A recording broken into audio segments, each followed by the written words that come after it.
Call meeting to order. Roll call. Mayor Webster. Yes. Muller. Yes.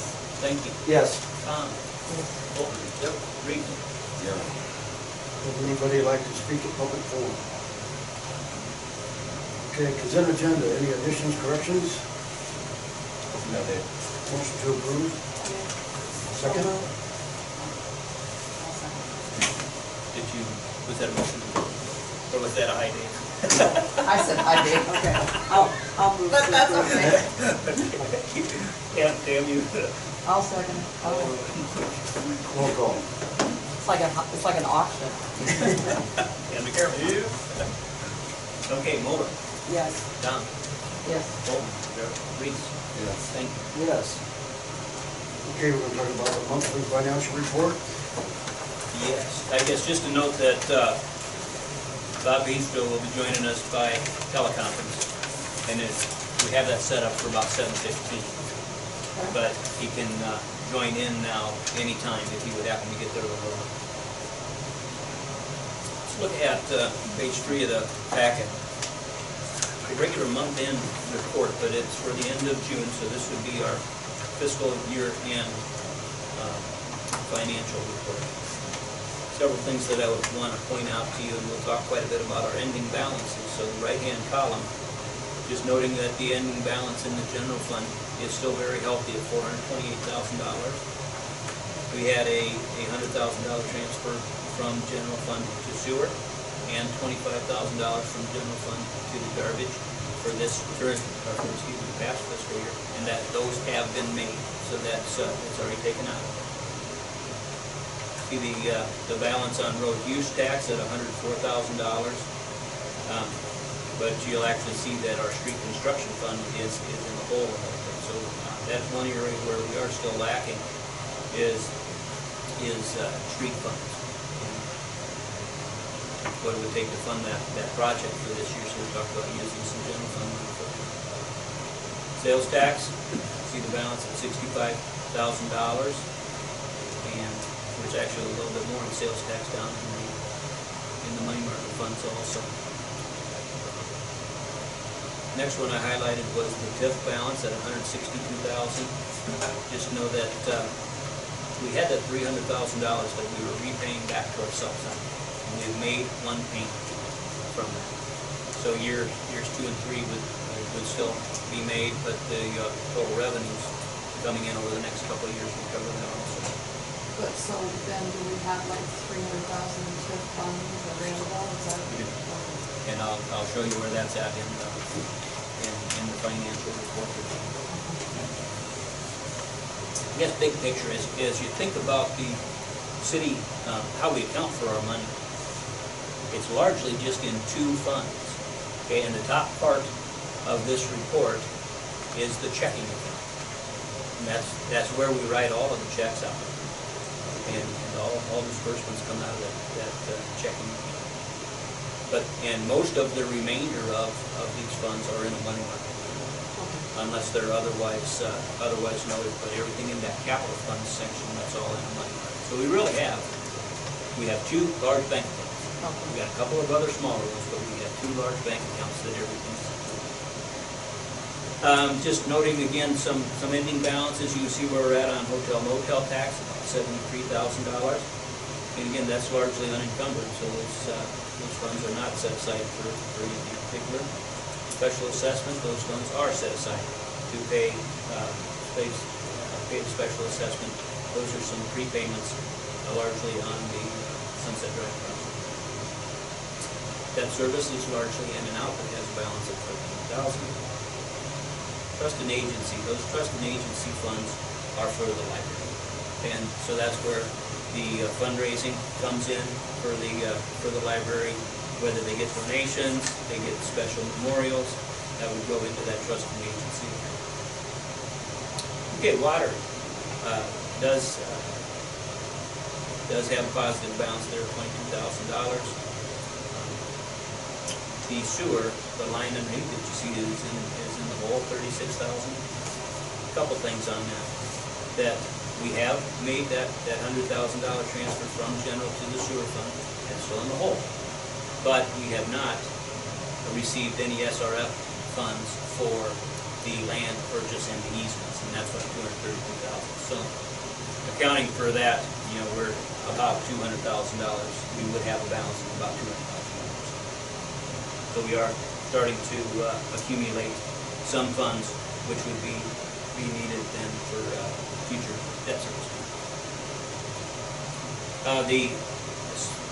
A really positive note is our electric fund. You can compare where we started the year and where we ended the year. Almost $1.2 million in the electric fund. It's been a very positive year for the electric fund. Now, out of that, that does have a balance in there where we just issued that debt for the project. So we still have $700,000 in that is debt, but we're still looking pretty positive, more than we have here in recent years. Garbage fund, having that balance at $36,000, but again, we had transferred $25,000 into that. Okay, capital funds. Point out a couple things in capital funds. The top line there for the fire department, where it shows receipts, we take their unexpended remaining budget, and it's always set aside then into their capital fund. So that was about over $25,000. You see the balance there's $96,000, which is enough then to pay for the chassis that was just purchased. And you'll see the bill come in on that chassis here probably within the next month. Next line down, we have the Colby and Phillips Library. There's a couple of large gifts to the library, $222,000 remaining on that. And that's the funds then that would be the kickstart to the library building.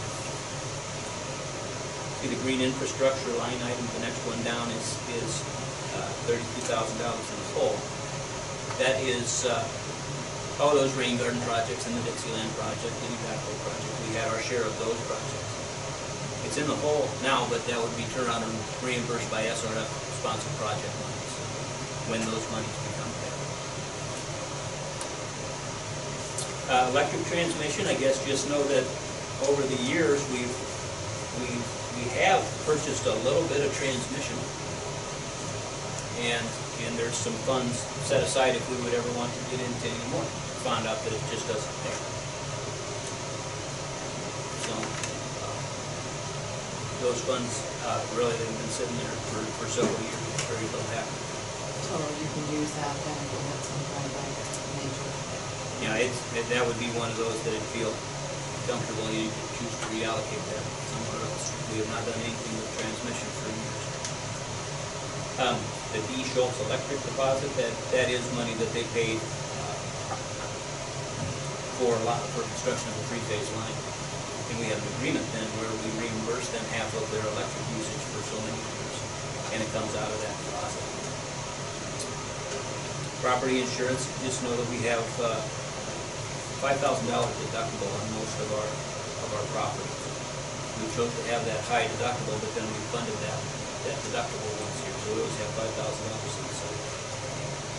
That revolving loan fund of $9,970, we had set aside $10,000 for a revolving loan fund to be used downtown for some facade improvement. And that it just has not been utilized very often at all. It's been utilized, I think, twice. And but it's there. It's available. The interest rate is 0.5% to be utilized for facade improvements, signs, anything like that. We'll talk a little bit about our downtown assessment later on, and they talk quite a bit about some facade stuff, but particularly signs. If we would have anything that would help out business owners with signs, that is a noted shortcoming. Microfilm project is through the Historic Preservation Commission. They've been saving up some money for that. Mini golf fees will go towards carpet. Water tower fund, we received some rental from U.S. Cellular for that cell tower that's up there adjacent to the water tower. And we've always taken that rental fee and put it into a water tower fund that we utilize for water tower maintenance. And this would save up then for mainly interior cleanings of the water and interior paint. Chief Blackhawk, we have some funds that are set aside for that, see about $7,400, that's been, some donations and some grants over time, but that's the remaining balance in that. And they do have some of that money that they would be expending then to clean the statue. Historic Preservation Commission takes care of that. Log Cabin has a few $100s that are left in that account, as does the Pierce beautification. We have to utilize that $500 there for new use.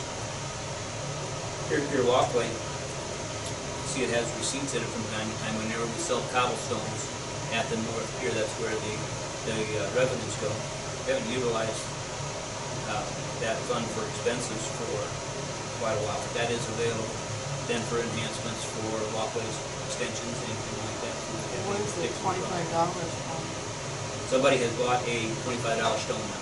It's $25 for one of those 6x6 stones On the pier? on the North Stone Pier. Only $25? Depending on the size that you get, $25 ones, 6x6. The other ones are $50, or the gray 6x9s are $75. Those are much more inexpensive than the ones for that's Memorial for the spotlight. The Blackhawk Lake Trail Phase 2, we actually had money left over on that. And again, that's trail money that's not being utilized for anything. So if we had other trail projects that you'd like to look at, we'd certainly utilize that. One question back on that pier walkway. We only do so they come and purchase these stones, we only do that once or twice a year? Yeah, basically, it ends up being once a year or so because we get them from Boyce down in Carroll. Okay. And we need to have a significant order for them to set up. So some people buy one and then they're waiting quite a while. Yeah, we tell them that anymore, that, we sure would take the application, but it would likely be spring before it would be installed. We install them once a year.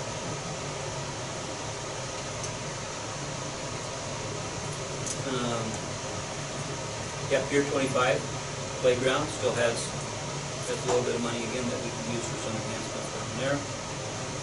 And that second phase of the streetscape also has some funds that are there. That's Memorial has some funds. You see that $700? They actually had a couple of nice contributions during June, so that we specifically then that we'd be able to buy flags down at the Dutch Memorial for the next couple of years. Winning Lifestyles I'm going to tell you, at least 15 years ago, a local group of folks won the Sac County Meltdown Challenge. And they won $630 that they had given to the city to utilize for something. Not done anything.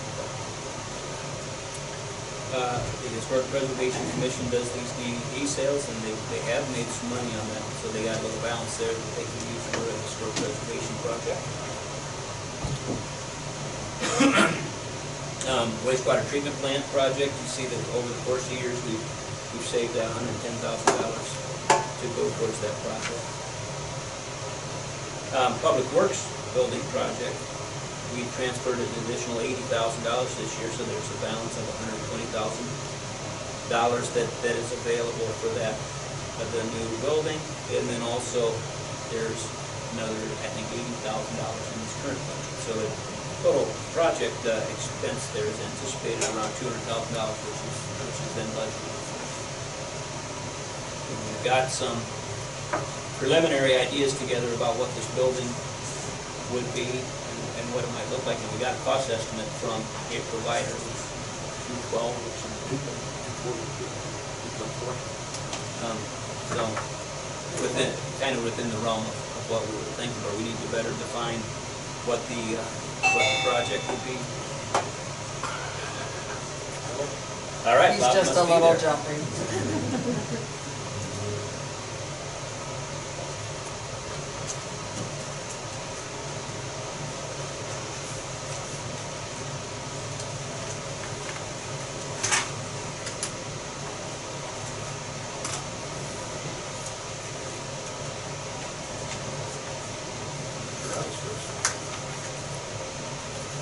Oh, You got the trial room.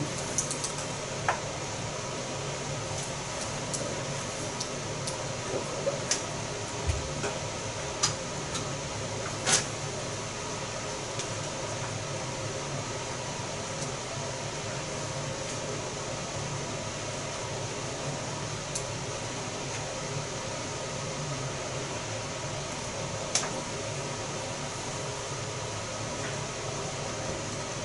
you hear out there?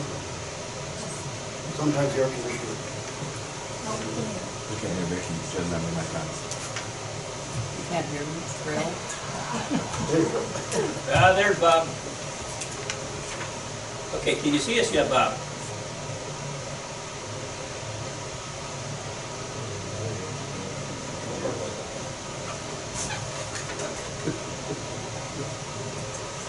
That's our stuff.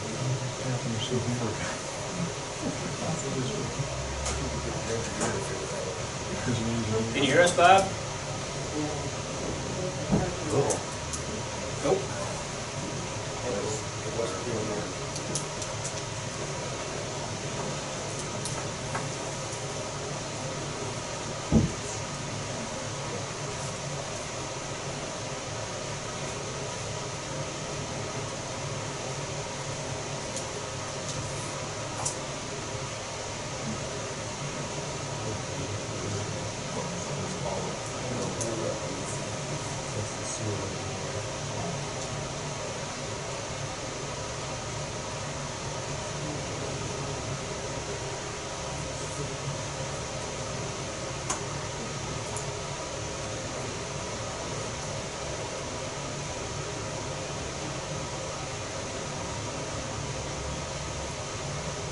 Hello, Bob.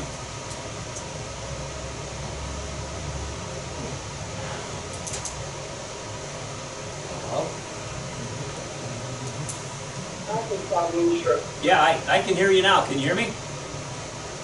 Yeah, I've got a problem getting the video link up right now, so. Well, Can you see anything? I can see you. You're in your conference room. Yep. Okay, I can't see you, but we'll go this way, so. You can see me, that's all that's important, so. Yeah. Well, I can try something here, but No, it's not my problem. They've got something, they had an earlier conference and they had something set up wrong, and I don't know how to undo it, so. all right. As long as I can hear you, you can see me, that's probably the important thing. All right. Yep. We're good. All right? Yep. I think we're ready.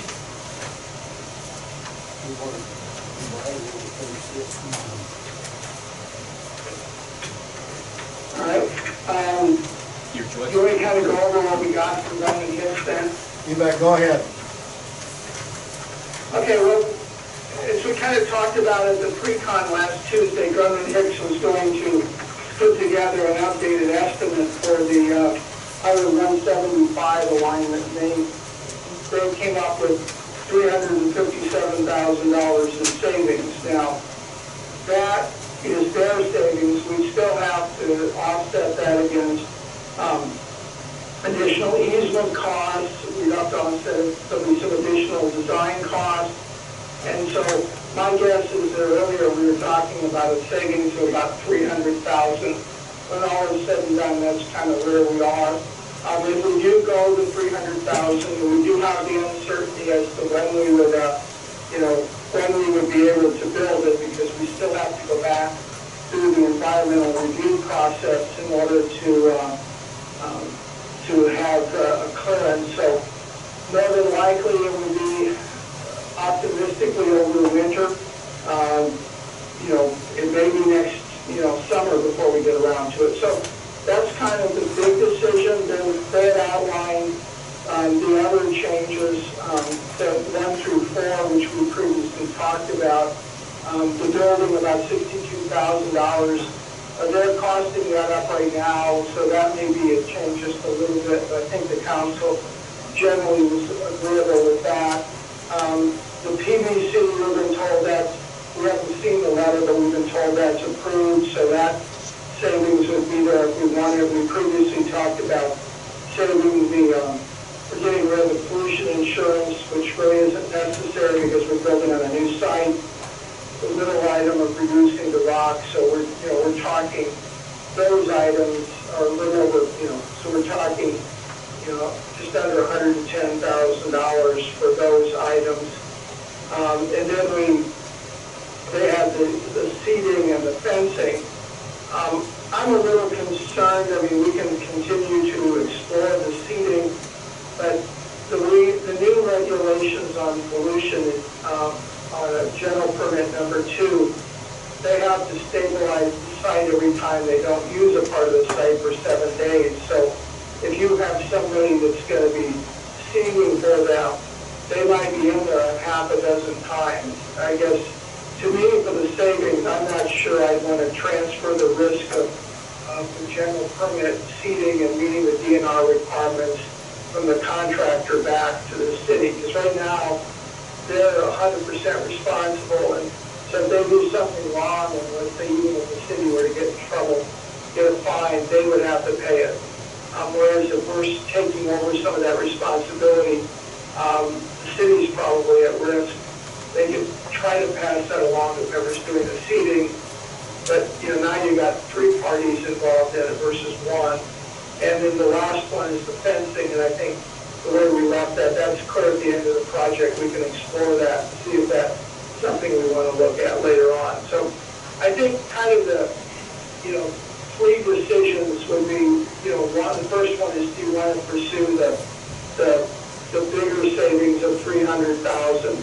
The second one is there really been a change in the council's position on items 1 through 4? If there's not, what we'll do is we'll process a change order for that, probably at your next meeting, first meeting in August. And then if you're not, kind of give some direction, maybe if we can now or in the not too distant future, on the seating change so that we can, so Scott either knows that he has to pursue that or we're not going to pursue that. I guess I just want to give a real quick update on what I know on seating and fencing. So I thought that Travis Schmidt does some commercial seating.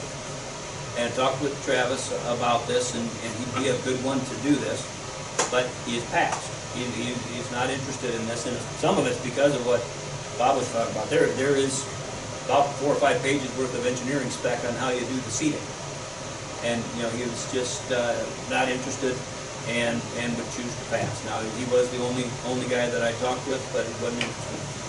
And then on the fencing, talked with Midwest Fence and Gate there off Fort Dodge, and they didn't want to give me a price right now, really, just kind of ballparked everything, said they could certainly bid it whenever we were ready, but just in rough terms, the savings might be as much as $10,000, that'd be about. Although he was very concerned, he didn't want to give me a price because he didn't know what was going to happen with aluminum tariffs and stuff. So he was. I'm afraid of that with a lot of this stuff if we rebid. If we rebid what? If we do these changes, we just have some concerns about if we do these changes. I mean, it looks like such a good thing on paper, but I'm not convinced that it is.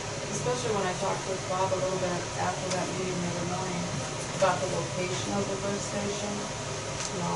The more problems you would have if the lift station isn't exactly. I mean, Bob can certainly explain this better than I can. Can you hear me, Bob?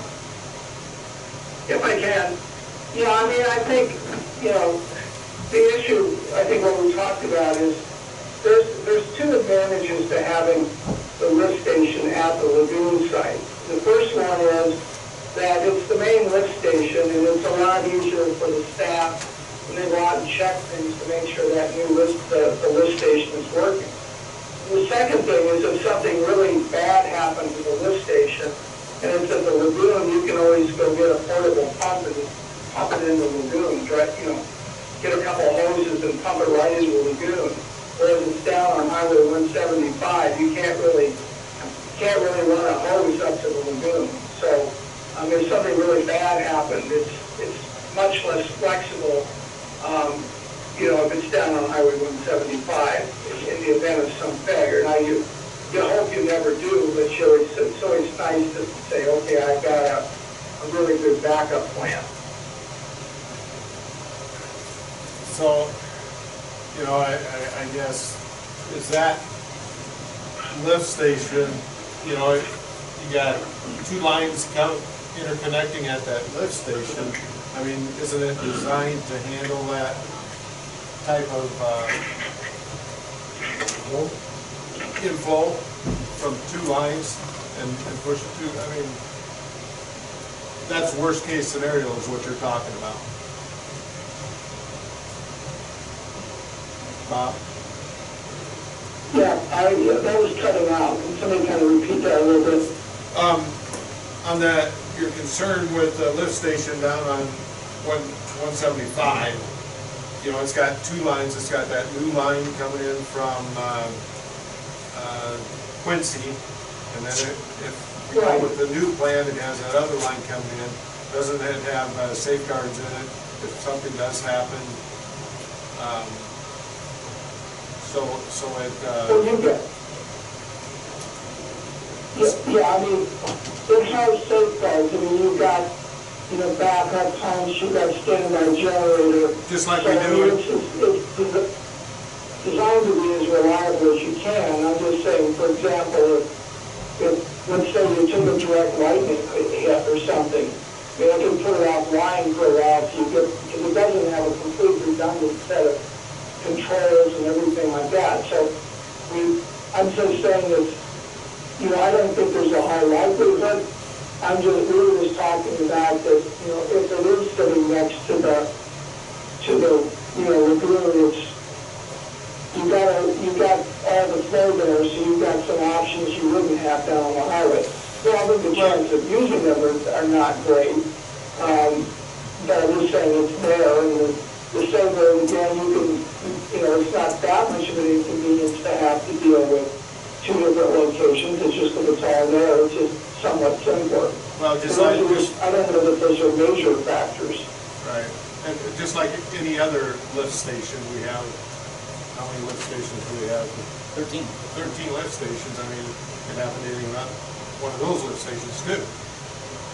I mean, we don't have a. That's correct, but this one.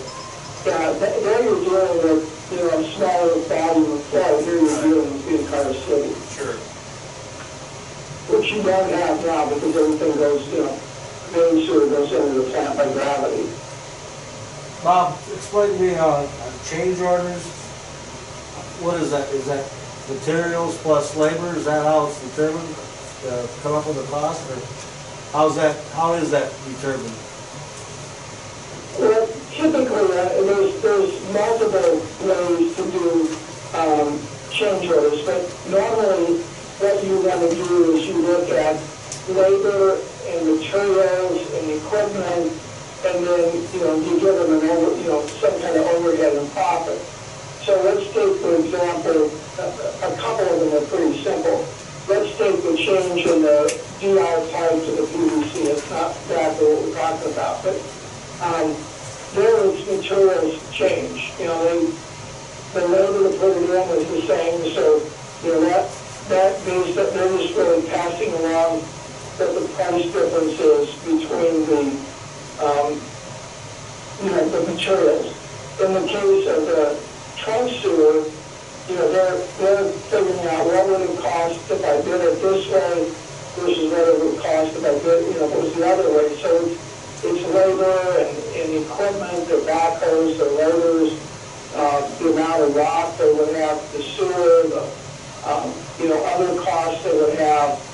Maybe, in this particular case, they probably would have less dewatering on a 175, location for a shower, the different creek crossings. So what they do is they just, and we talked to Brennan Hicks, what they did is they went back and took our revised drawing and said, okay, I did it one way and now I'm going to do it the other way.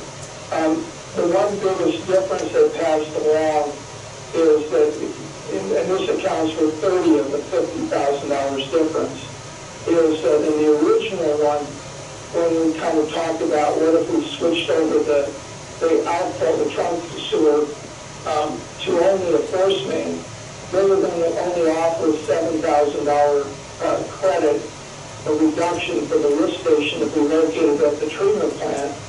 Now they've gone back and looked at it and said, yeah, it is more of a savings. And we commented earlier that we thought the $7,000 savings was on the low side.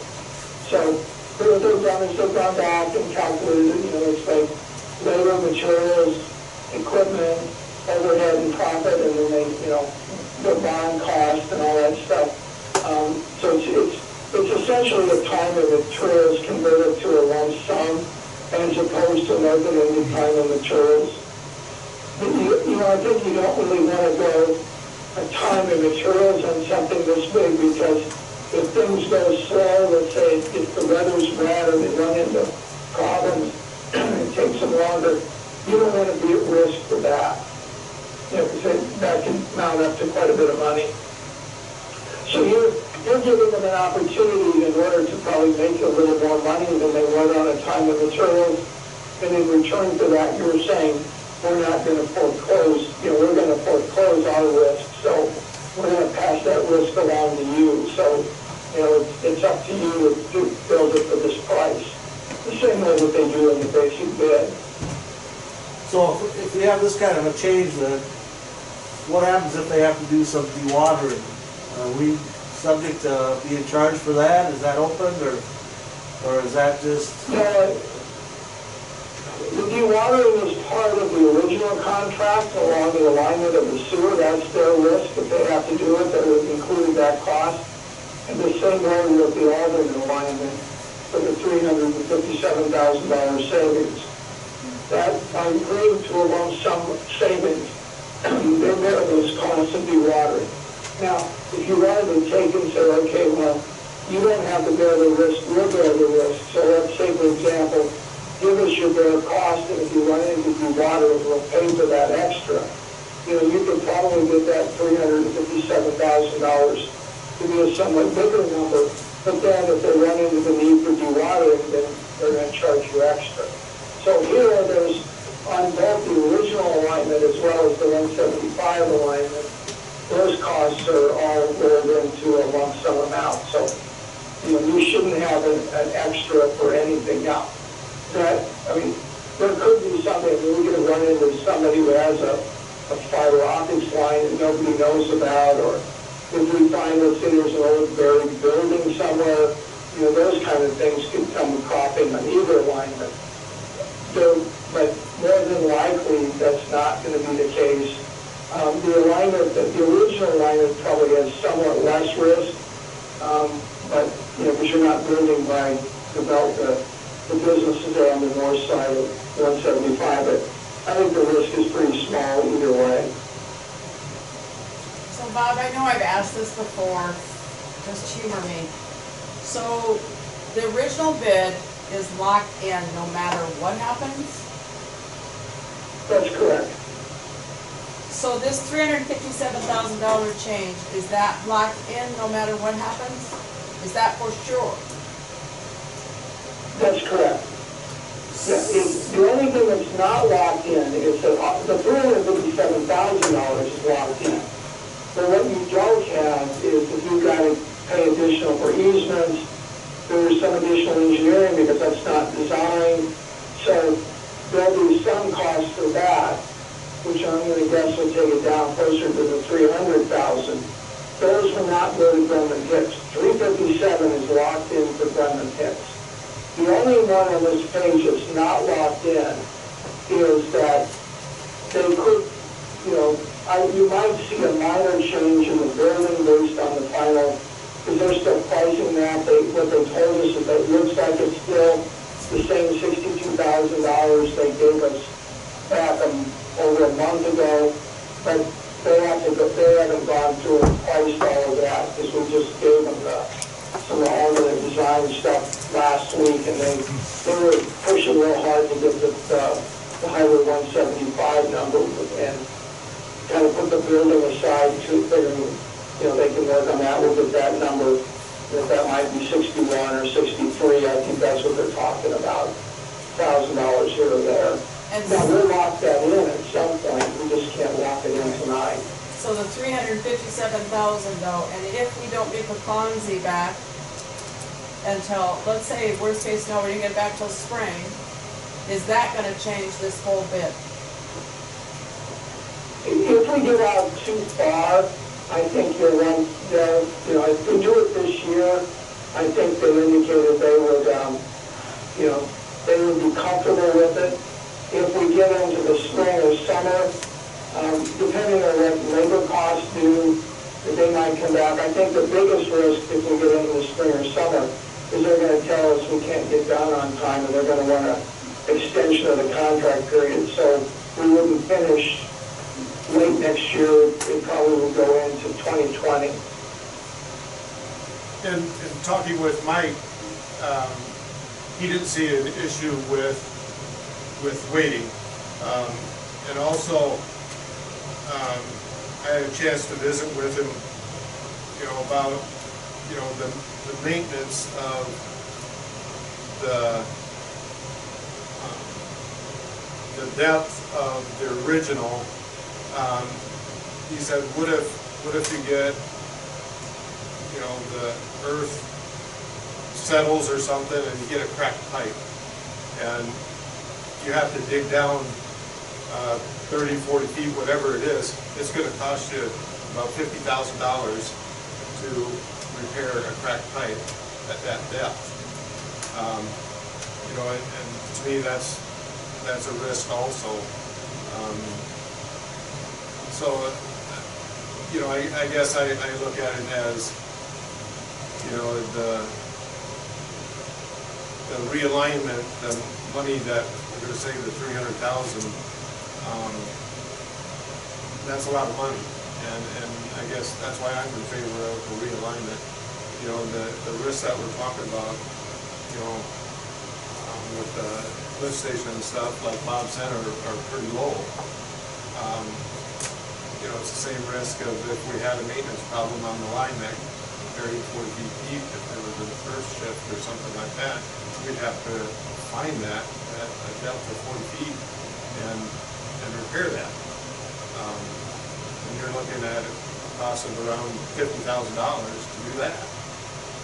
So I think the risks offset themselves, and so I'm in favor of the realignment and saving the taxpayers $300,000, because, you know, I thought about that too. If I were to borrow $300,000 at 2% over 30 years, I'm also paying back an additional $100,000 in interest. So, you know, I kind of calculated that into my thoughts about, you know, saving the $300,000 on the realignment. So I just think with Brenman Hicks saying, you know, that those prices are firm, you know, with the rebidding of it, I think it'd be a good move to take the realignment and absorb the cost savings. Bob, when you're talking now, if we have to go through the process of having them, the DNR coming in there, so you're talking right now, we were saying it could be 6 months? Or how long do you think, what's your best ballpark? I don't know. Well, here's what the problem is. Right now, they're running about 6 months behind, on average. The problem you run into is that once you get to froze any kind of frost in the ground, they can't do the archaeological survey, because they would take core samples they do by hand. And so we're sitting here right now, you know, in the middle of July. So if we submitted the Alden alignment, and you go out 6 months from now, you know, we're looking at, you know, into January. So typically about the end, you know, it varies from winter to winter. I mean, we have winters where we don't have frost early. But right now, we've got about 4 months, maybe 4.5 months to get the archaeological work done before they all kind of shut down for the winter. So that's right on the early side of, of what we've seen them do. I mean, they've typically been running, when you request it, they've typically been running about, 6 months. And what they tend to do is they tend to get behind, then they try to play catch up, and then they try to play catch up again in the fall. And so, it's hard to say. If this were April, or March, I'd say there's 100% chance we'd have it before the end of the year. Right now, if we can't get the archaeological done before this winter, then typically they don't start the archaeologists again till sometime in April. And by the time they go through the process, we're probably talking June or July at the earliest. And they always have a big glut of them in the spring. They had all built up over the winter. So really, if they get the field work done this fall, we'll probably have the clearance December, January at the latest. If they don't get the field work done, we're probably talking June or July. Although I got one that's still sitting when they did the field work in April, and I'm sitting here and they haven't even moved on it yet, which they're telling me it'll probably be September or October, because they're farther behind this year than they normally are. But it depends on who the reviewer is.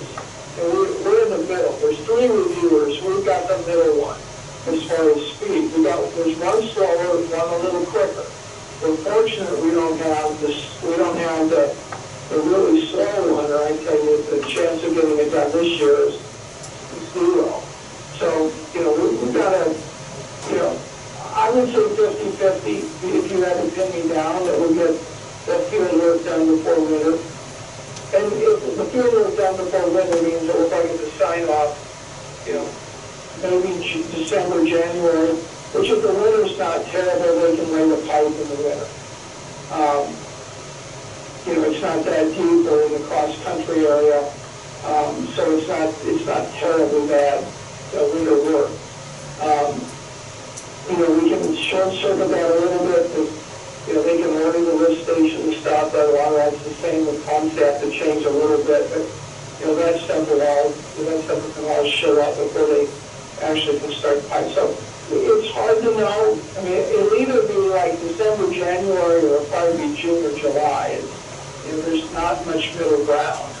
So if the DNR has a date of, what was it, August 19th, we have to have this done? We have to be in service, yeah. And right now, we're kind of playing right on the edge of that. Okay, so if the DNR couldn't get this done, wouldn't the DNR give us a little extension to get that done? Does that make sense? More than likely, I mean, typically if you get done within 2 or 3 months of when you're supposed to and you're working at it, they generally look the other way. Don't do anything about it. Here's the deal. It's not that I don't want to save the taxpayers $300,000, and I don't like to be put in a position where it looks like I'm not considering that. But I want to make sure that that's what it is. And if we get back and we're now at next summer, let's just say, then I'm not so sure that they're going to stick with this. I guess that's, they say on there, this is as close as we can be. Changes would be made if the items related to the sewer enforcement are selected. We do not foresee large changes. But that's kind of a vague statement. I'd like to save this money, but I really have concerns about that. And if this lift station fails on the highway, I don't think the people that have sewer backed up are going to be really worried about that pipe that was buried deep that cost a lot of money. They're going to be all over us because the whole town has stopped. That's my fears with this. And again, Bob said that was a pretty low risk, and I guess it's just But don't we always have trouble with lift stations to some degree? I guess. Bill, do you have any? I got a question for Bill. Bill, how much life do we have left in the old plant? Seriously, before we have to put some money towards it, or just to put a Band-Aid on it, or are we going to be okay till another 6 months? It's a lot more maintenance for us than what it is right now. At what kind of cost besides labor? Is there any other? Pump the water, we pick the fire hose and mix the material around, where before it had like a manure spreader apron that went around. Yeah. That doesn't work. Do we risk a real failure that the DNR wouldn't cooperate or couldn't overlook? I mean, you know, obviously, Bob, what do you think about that, our current sewer plant? Is that a question, or is it broke up? Yeah, they're talking a little bit about the, you know, basically the current plant and, you know, is that gonna make it for a few extra months if we need to, if we need this time extension and would choose this alternate alignment and maybe go another year? It's they're having some discussion about whether the current plant could make it. You never know. I mean, it's not, I mean, it's in bad shape. You know, it's gotta make it till next fall no matter what. So, you know, if another, you know, the risk of it failing between October and December of next year is probably, you know, it's difficult to quantify. The longer it goes, the less desirable, but I don't know that, you know, the thing's been, some of that stuff's been hanging in there for a long time, so it's, you know, I mean, it probably could live along for another couple of months.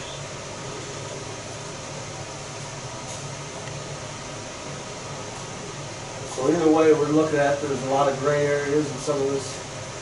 I mean, now how much gray area is there, Bob, in the, if we take the modification? I mean, are we, Well, I mean, I think the gray area is that you'll definitely save money. You know, if you get into a really protracted delay, and, you know, their labor costs go up and they come back and say, you know, look, they've changed the rates, the labor rates, so we've got to pay more caused by the delay. I mean, you know, could you end up with them coming back and saying, yeah, I want a little bit of that back? I mean, yeah, but you're still going to save, you know, the vast majority of it. So even if you look at the worst-case scenario for the contractor, you're probably going to, you know, still save, if not over $300,000, you'll probably save the vast majority of that, because all you're talking about at that point would be any incremental labor costs caused by a delay into, you know, beyond, you know, out toward a year or more. You know, what would the DNR do? I mean, that's hard to say. I mean, I think, you know, as long as you're making a diligent effort, I think, you know, they'll probably go along with that. So, I mean, it's a hard call to make. I mean, the unknown, I mean, if we didn't have this unknown about the Fonzie, you know, that part would go away, and then you can kind of decide what you want, you know, the others. I mean, you know, we can manage around it one way or another. There's more, I mean, there's clearly, you know, you're weighing something that's not, you know, going forward with the current plan versus something that has some risks to it, great, you know, time risks that, you know, offers a savings of, I'm going to say 5% of the project cost. So it's not inconsequential. If this were, you know, $1 million savings, we wouldn't even be having the conversation. We'd all jump on it. If this were a $50,000 savings, we wouldn't be having the conversation because you probably wouldn't jump on it. It's right there in that dangle, the carrot range, where it's hard to know which way to go. So danged if you do and danged if you don't. right?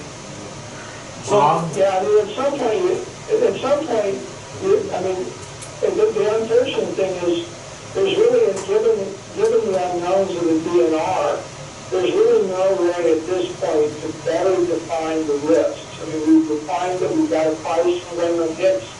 We took that out of the equation before we were dealing with the approximate number. So now you're kind of down to the point where you're not going to know anything before you have to make a decision. You know, I guess in theory you can sort of straddle the fence and say, okay, you know, don't do anything. We're going to submit we'll put the new design together, we'll submit it to the DNR, and see how long it takes, but if we don't like it, we'll go back to the old plan, but then you're spending money, to have that, if you have to go back to the old plan. So I think, once you make the decision, you sort of, cast the die, and that's the path you're going down. I mean, yeah, in theory, we could say, okay, we're going to go down this road, and come October, we're going to, want to change direction. But that runs a risk of delay because they can't order the lift station equipment or any of those things that might change between the two alternatives. Pipe doesn't make any difference. It's primarily, it's the force main pipe, the liquids on the sewer pipe. They can get that pretty quickly. It's really that, you could, in theory, if you want to go in and put some money at risk, have the ability to change your mind later, but I think, more than likely, whatever you decide is what you decide. Scott, how much dollars in easements that we bought will not be being used if we go with this plan? And my reasoning is that should be added to this here. Yeah. Just know Plus, that we don't know what the cost of the new easements Right, are. but that's a number he knows. Yeah. You No. take that number, that also should be added to that 357. But also the cost of the new ones, but we don't know. Well, yeah, exactly. So anyway, I tell you that we paid $32,000 worth of easements. Of that, 20,000 is with Larry Hauser, which you would hope we could work with them on shifting the easement location. The 12,000 you never see. Those are to So the my other thinking, land. that 12,000 should be added to this here number. Well, not only that, but you've got the ones now we're gonna have to get Right. easements from, and we don't know how much, we haven't negotiated for that. True.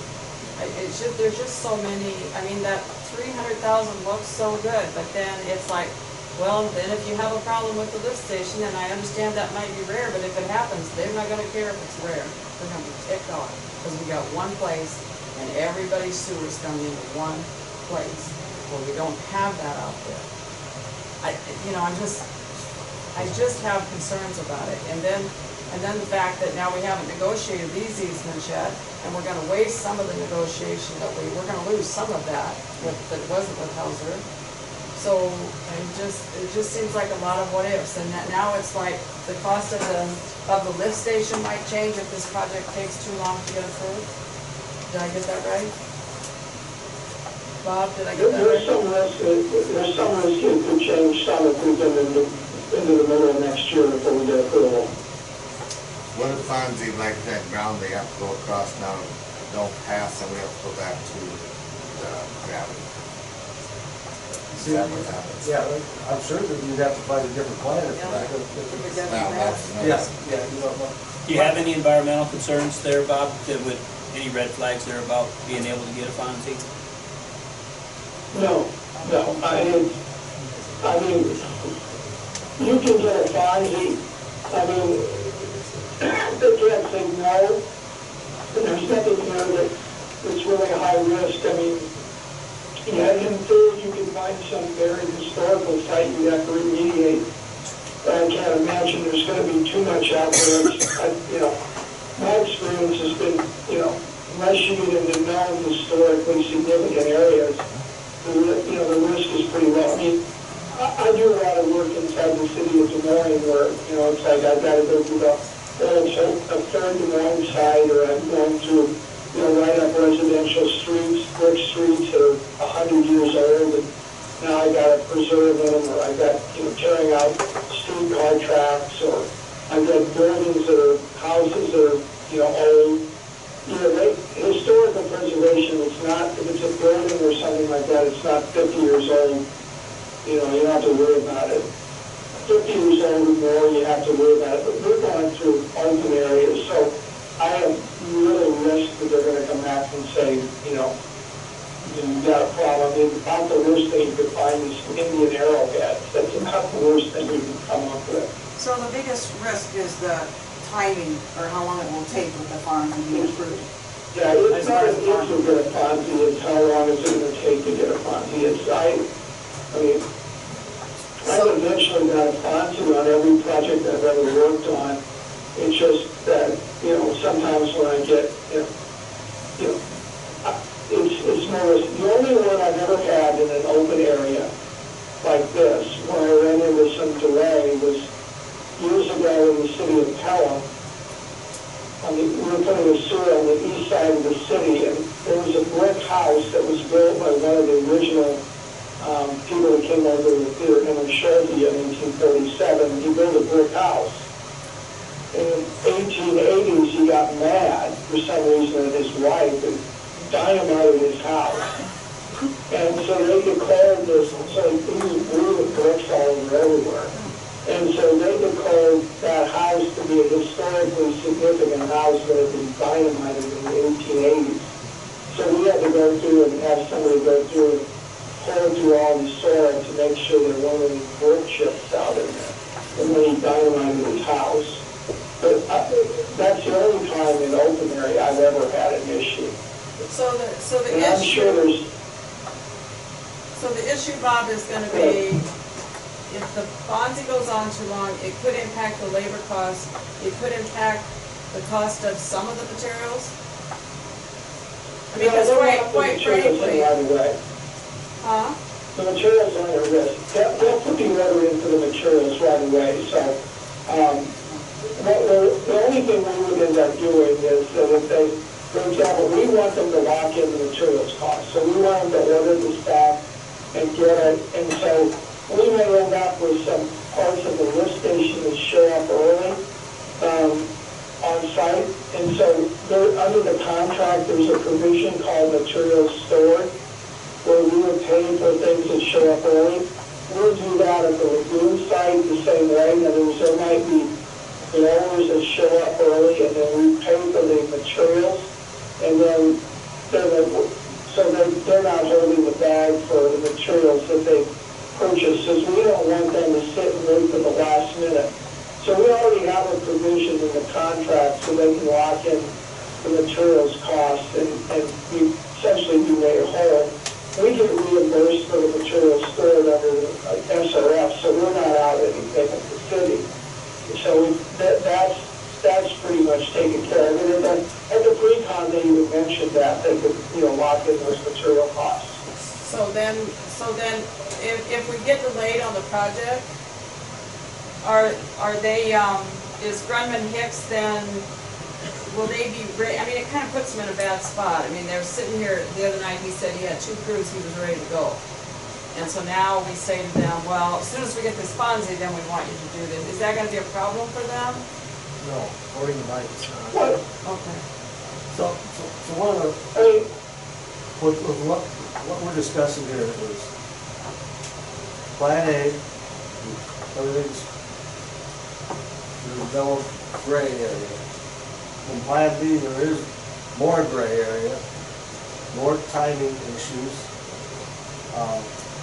Cost, like I said, materials, you lock it in, but still your labor cost, that's gonna go up, because that's how you keep people around, and they look for their raise, so, I Bob think, said that was insignificant, really, But it just seems like this sentence here, changes would be made if the items related to the sewer and force main were selected. We do not foresee large changes. Well, I don't know, is that, it just seems like so many unknowns, and I'm a little nervous about it. Hey, Bob, in consideration of population growth, expansion of the community, which plan is better? I don't know that there's really that much difference between the two. I mean, the lift station has the same, has the same capacity no matter where we put it. So I don't know that I can really define a difference. I mean,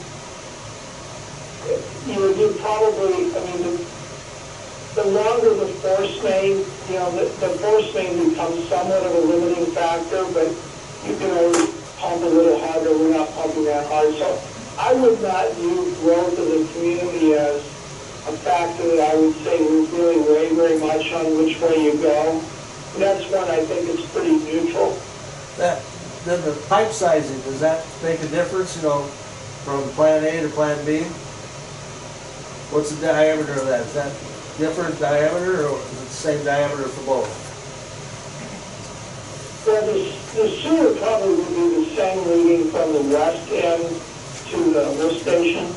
The other thing is that on the Highway 175 plan, we're relying on the existing piping coming from the east, whereas on the old plan, we were building basically a gravity sewer, so it's probably got a little more we probably built in more growth capacity on the north trunk sewer, just because of the sizing of it to go across the low line area. So you probably would have somewhat more conveyance capacity under the original plan for the east, what I would say, the kind of the area that's to the north and east, everything that comes around from the northeast side of the lake and north of the lake. And you could always upgrade the existing pump station and sewers to get it back to the highway, or it goes back now to the Highway 175 lift station. But we probably built in more growth capacity for that sewer on Quincy than you would have right now. So that doesn't really make any difference on the west side of the city, but the east side, the original plan probably has some more capacity, flexibility, because we're building a new gravity sewer, which we oversized a little bit for future growth. What about, And excuse me, Bob, what about putting in, like when we have rain events, anything like that causes us to flood out? We've had that happen a couple times around here, and I can't say it never happens, and I'm just kind of curious, between both plans, which one would handle that best? well, they'd be sized with the same capacity. So the lift station, we're not changing the size of it. So I think the only thing you could, so the lift station itself would be sized the same. The gravity sewer coming from the treatment plant to the lift station would be about essentially the same, both sides, both ways. I mean, so that's the same. In theory, you could put more water into the Quincy Avenue north trunk than you probably can get through the existing piping going back to the 175 lift station. But I would guess that that's probably not your major I&I area. So I&I think is probably, again, about the same. The only difference would be, if you want to go on I&I, if you really got to the point where we had really bad I&I and the lift station couldn't keep up, get back to a little bit of the same argument with failure, you could throw a pump in the lift station to supplement the pumps and pump it into the lagoon, and that technically is not bypassing. Whereas on the Highway 175, if the lift station is overloaded, and you decide you want to pump out of it, that's a bypass that you have to report. So putting a portable pump in to pump from the lift station that you needed to into the lagoon is totally fine, whereas bypassing to the ground would not be. So, for example, if you've got Rockwood, you can only design sewers for about a certain reasonable degree of storm. So, for example, if you had like what we had in the Ankeny area here in the Des Moines area on the night of June 30th, where they had 11 inches of rain, about 3.5 hours. It's hard to keep a sewer from being overloaded in that kind of environment. So every portable pump that they got comes out. Thank you.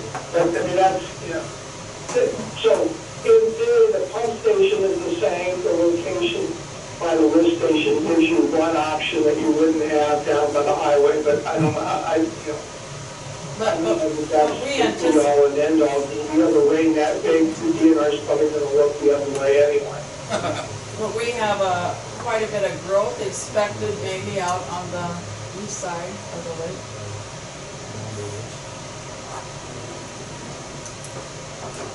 I mean, we don't want to be stuck like we are now that a council for whenever got the plant we got, and then it wasn't adequate, and it wasn't in good condition when they first got it done.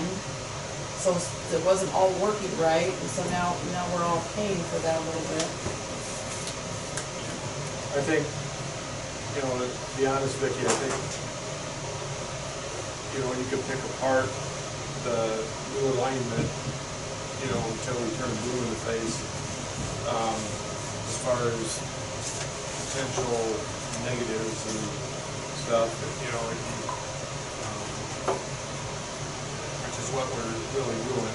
But Dave, You know, if you're gonna save $300,000, or if you're gonna end up at some point later, it's not quite the product we wish we had. I'm just not wanting to have a lower product just to save the money that then we wish we'd spent. If it's all apples to apples, then I'm okay with it. And I think if they would have designed it to be a lower product, I'd be against that too, but I don't think it's a lower product. I think it's a way that should have been looked at clear in the beginning, that for some reason wasn't looked at. So we could have maybe gone this direction during the beginning and not even have this discussion today. But Is that what you think, Bob? we did not look at the hybrid 175 because, generally, the starting point where most systems have, people prefer to have their main lift station at the lagoon site. That's probably, whenever possible, that's probably where 80% of the community start. So that's kind of the benchmark we started with. So Bob, tonight you need to know if we're gonna stay with the original plan or the alternate plan, and then we'll go through those 4 money-saving things with a different motion for each one. Is that what you're after tonight? I was giving an echo on that one.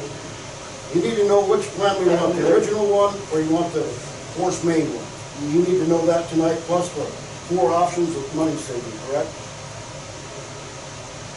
Again, can somebody else repeat that, because I'm getting feedback on that one. We're just talking about maybe a process about making a decision tonight, that if we look at making a decision on this, on the original plan versus the realignment, that might be one decision to be made, and then we'd have some separate decisions to be made about the building and the PVC pipe and those other options for savings.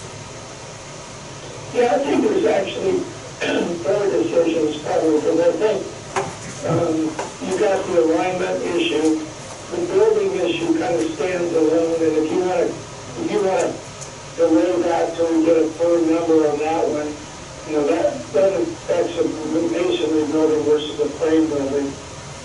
Items 2, 3, and 4, there's no technical reason, there's no technical advantage to ductile iron over PVC, because the state's now agreeing to allow PVC.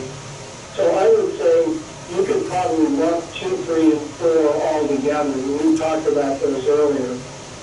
That's, we're talking about $37,000 in savings in 2, 3, and 4. There's really no technical reason why you wouldn't take those. So I think that's pretty simple. That'd be the 3rd decision. And then the 4th one is, do you want Scott to even pursue further the seating thing, or are we comfortable just leaving the seating in the contract? And then if you want to make a decision on fencing, we can, but I think fencing is a year off from now, so if you want to hold that fire, I don't think Drummond Hitch really cares.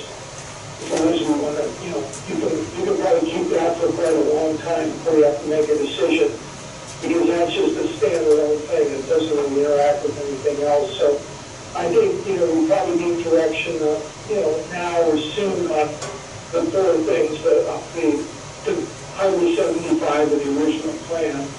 Decide, do we want to continue to pursue the build? Secondly, do we want to continue to pursue the building? And about a $62,000 savings. if you're, and the third would be if you're generally in agreement with items 2, 3, and 4, we'll bring a formal change order back for the next meeting. And then if you're, unless you want Scott to pursue other means for seating, I think where we are is that probably the best plan would be just to leave the seating in the contract. Not just a sense of the council, because, you know, if you say, you know, if you don't decide to change it, it stays in the contract. So that's one where nobody feels strongly that we ought to have staff there with part of the weather seater. We just say sense of the council is to stay where we are. And that doesn't need any formal action because it doesn't require a change order.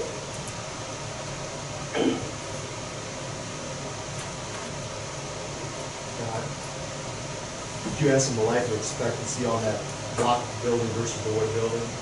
Yeah, we need to have some discussion here in a bit about the block building versus the wood building. You know, is there any drawback one versus the other? And is there any difference in life expectancy between the two types of buildings? I think probably the masonry building gives you a little better lifespan. I mean, that's one, if you want to wait and have that discussion when you got a firm price, you can, or if you don't think it's worth you know, if it's worth taking the savings on that one, you know, we're looking for all the savings we could. I mean, I think really the three that are no-brainers are the DI, the PVC, the pollution insurance, and the rock. And that $37,000, I see no reason why you wouldn't want to take that one. I don't think you save enough on the seating, even if you found a seater, to take the risk, because you're taking on a risk with the DNR that, you know, I don't think it's really worth the savings. So those two are pretty obvious. And then, you know, you can, you know, there's pros and cons. We talked, you know, about the alignment issue. We can't narrow that one down before we make a decision. The building, if you don't want to make a decision tonight, we can simply wait and say, okay, from the next, put them up that $62,000 price, and then we can decide that. That one probably isn't as critical. The one that, you know, so that's the least critical from a time perspective. The only issue with not making a decision on the alignment is the longer we don't make a decision, and then we decide that we want to go with the alternate alignment, and just keep pushing it farther back as to when we're going to start that environmental review process. So that just makes it less likely, you know, we've got 3 weeks to the next council meeting, so if we wait till the next council meeting and then decide we want to take the alternate alignment, you know, now I'm only 3.5 months from the end of the archaeological season instead of almost 4 months. So, you know, I think that's kind of the one that we kind of, they're all possible if there's a, you know, if the council can reach some kind of agreement. You know, that probably the one that, you know, we're kind of up against that clock on the archaeological investigation. If this were, you know, 2 months ago, it'd be less critical, but we're kind of pushing up against that fall end of the season, which is kind of hard when you're sitting there and it feels like summer and you're saying, I got to make a decision before winter comes, and I got to make it now. I think that's the one that probably, you know, is the most time critical. The others, I think, number 2 on the PVC versus DI pipe, again, I don't think there's a reason why you wouldn't take it.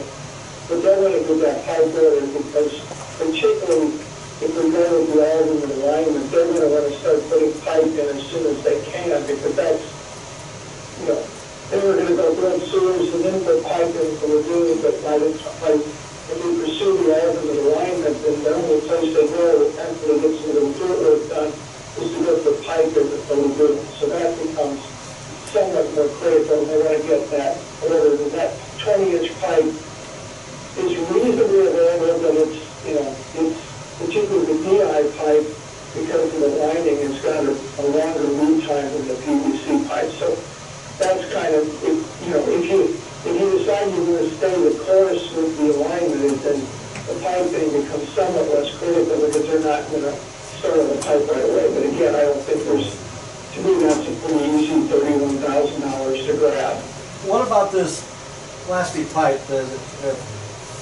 Have you got some of that working now out in different sewers, or just, how long have they been doing this? This is solid wall pipe, similar to what 20-inch water main pipe is. It actually probably, if you look at pipe down the road, it's a slicker pipe than the ductile iron pipe, so things don't build up on it. So it doesn't tuberculate. You put a liner in the ductile iron, but long term, the market is going, it's like water main pipe. 30 years ago, everybody put ductile iron pipe in, and now everybody's gone to PVC pipe because it's a lot easier to work with. It doesn't tuberculate as fast. It's got a better hydraulics. So, the only reason we didn't put it in is that the DNR, up until a few months ago, was not allowing it. Now they're allowing it willy-nilly. And the new design standards are working on calls for it to be allowed, so they've kind of changed their tune. So I don't, our experience is that, 20-inch pipe has only been available for about 15 years, so you're not going to, what's happening is PVC pipe, as they get better ways of building it, it gets bigger and bigger. When we started out with 8s and 10s, and we kind of got to 12s and 16s, and now we're 20s. And there's a couple of manufacturers now that have 24-inch PVC pipe. But, I think from a performance perspective, the PVC pipe actually is good or better than the ductile iron pipe. Okay, thank you.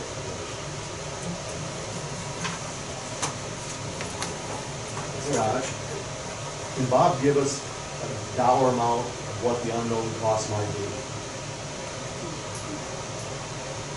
And that was on the realignment.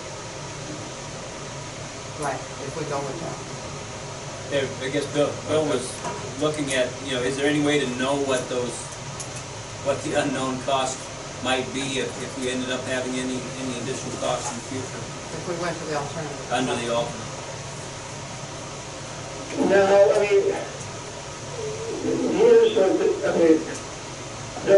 the labor rates under Davis Bacon are locked in at the awarded contract, so those don't change during the course of the contract. But what happens is that the labor market gets, tight, and they have to start paying more money because people are jumping ship to go to somebody else, then that's when it pushes the labor market up. Right now, they have to pay the minimum required under prevailing wage. So there's a wage determination for each category of like electrician, labor, operators. Those will not change during the contract. So you're not at risk for the government person to change, but the market conditions, could change. Let's say that the labor shortage gets worse. If people start demanding more and more money, they've got to decide whether they want to pay that, or do they, lose their employees. That tends not to change in the short term, but, as you get out further, who knows what the economy is going to be a year from now. That's kind of that's the risk. Will it be a huge amount? I guess I don't think so. In the grand scheme of things, I would think that risk is less than, I think it's about less than, I'm just going to say 10% of the savings or 30,000. I would be really surprised if it even approached that. But if you want to look at it that way and say, okay, if I factored in my labor risk, would I do it for 270 versus 300? Or whatever the number might be, that everything useless and all that stuff, and whatever the low 300 range is. I think that's, if you do it at that, then I think you factored in your risk. Yeah, then there's no extra cost on engineering than if we do Plan A, or our original plan, right? Our engineering costs? There's no additional engineering and no additional easement costs for the original plan. Those are all done locked in. So you're gonna charge us more if we go with the alternate plan because you have to do more engineering studies, is that what you're saying? No, we don't have it designed, we don't have it surveyed, I mean, it's not a ton, I mean, it's, but we don't have an exact survey of it, and we've gotta get new plans, we've gotta get the permit, and we have to submit new plans to the DNR, get the permit amended, so I mean, there's some steps we've gotta go through. Now, those can go through concurrently with the environmental review, but we can't just go along and just go beyond the line. We've got to go through, we technically have to, I mean, from an engineering perspective, we technically have to amend the facility plan and then submit new revised plan drawings that are engineering drawings and get those approved now. So you're looking at probably another $50,000-$60,000. That's not a, but But that was built into the cost, you know, from going from 357 down to 300,000. yeah, the mayor's, what I'm saying is that if you thought you were gonna get the full 357, you're probably not. So it's kind Originally, we were of, about it's kind of, 307, and I think that number is still probably good, because I would guess engineering is gonna be, I don't know, wouldn't be half of that, I don't think. And, you know, a lot of the easements, because you've not actually used the easements, you're not maintaining the crops up or anything like that, most people, you know, will let you work through and say, okay, we're gonna go, you know, we'll change it and give you credit for what you've already paid. You know, if the easement on the new alignment's less on the old alignment, I don't think you're don't expect a check back, but, you know, if you can offset it and not have to pay more, that would be ideal. so it kind of comes down to the fact that, you know, like Dave's in favor of it because he's worried about that pipe being buried so deep, right? And the lift station out there, that's your concern mostly, right? Yeah. And then the other concern is the lift station having it up on the highway. I mean, isn't that kind of the crux of this? That time Yeah, factor. just a kind of- comment well, on, yeah. just a comment on the pipe. You know, in the old days when we used rigid pipe, that was a bigger issue. You know, like when we use concrete pipe, that stuff, if it moves, it shears and breaks. The plastic pipe we use today has a pitch, we give a little bit more. The other thing is that digging up a pipe that deep, if it cracks or shears, more than likely in today's world, you would line it and not dig it up. In other words, we can line that pipe, you know, and it's not that, you know, it's not free, but it's generally quite a bit less costly than digging it up. So, I agree there's always a bigger risk with the deeper pipe, but I think, you know, that risk is probably not, you know, the chances of having to dig it up at $50,000 dig up anytime is probably pretty slim. We rarely dig up pipes anymore with the newer pipe materials, because we can fix them from the inside, so. And this is big enough, you know, I'm not saying you're gonna crawl a person up there, but people do crawl up those, you know, but you can line them. We do a lot of things, short of digging them up that we couldn't do previously. People crawl into the pipes, right in your head. That'd be a damn big pipe. Looking pretty. Looking pretty, yeah. Well, I guess myself personally, I'd like to go with your plan. That lift station on 175 bothers me. I guess it has from the beginning. I've tried to do a lot of research on it, so, and then all these unknowns and the time delay and all of that, I guess I just can't endorse that, I don't think. That's kind of where I'm at. So was that a motion to do the original plan? Yes, that's a motion to And the I'll original second. plan.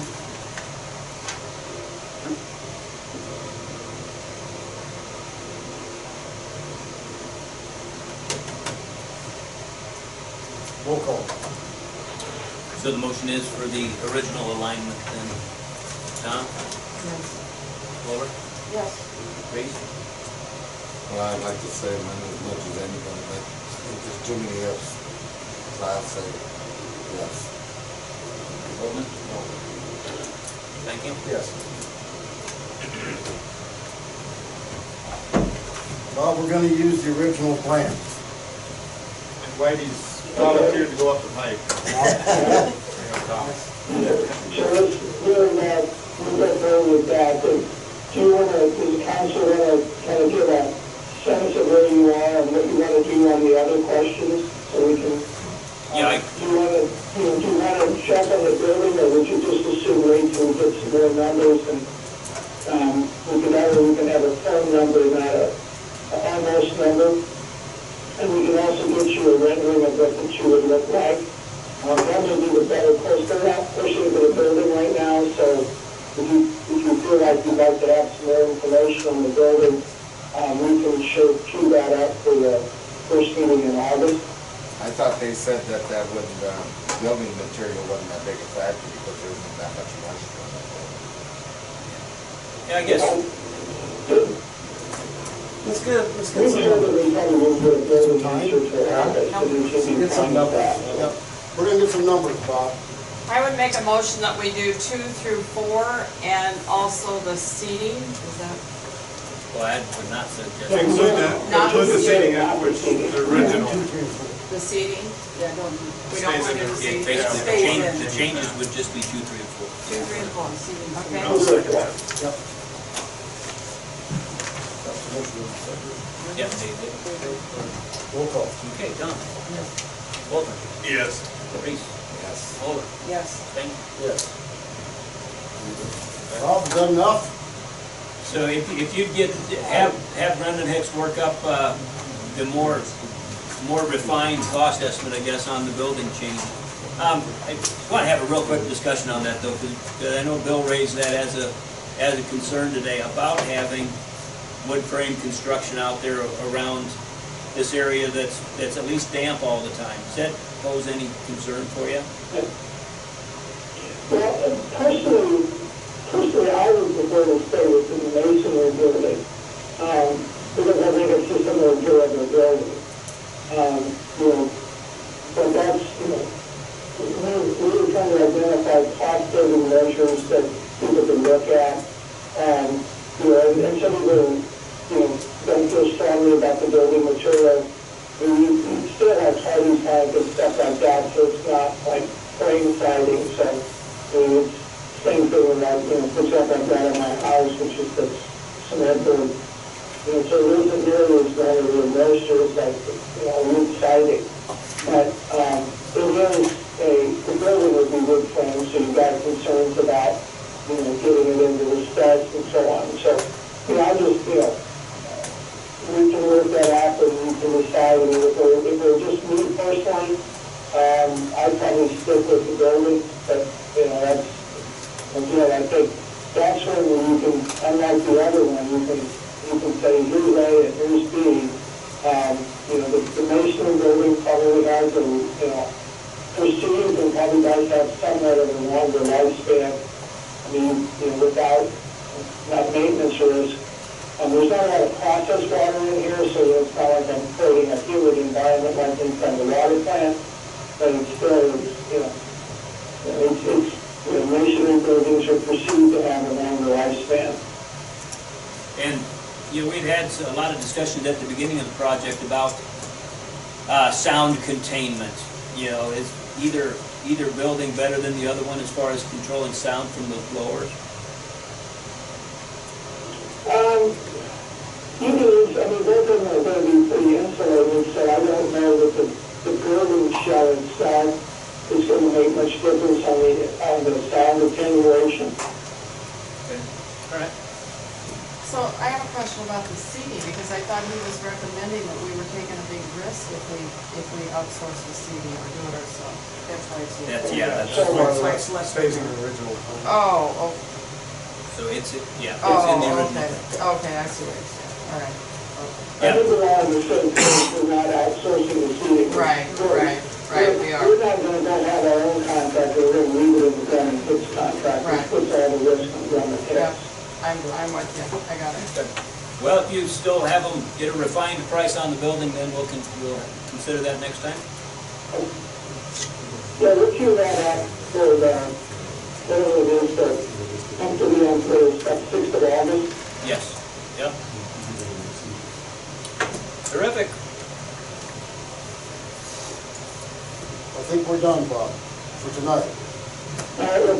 Sorry for being incapable of overcoming my IT department's resetting of my visual system tonight, so. We watched you the entire time. I I understand. text them about a state, so they will help to me. There you go. Thank you, Bob. All right. Bob. Yep, take care. See you, Bob. And thank you. Bye. The only guy where you ask one question and it takes 20 minutes per question to answer.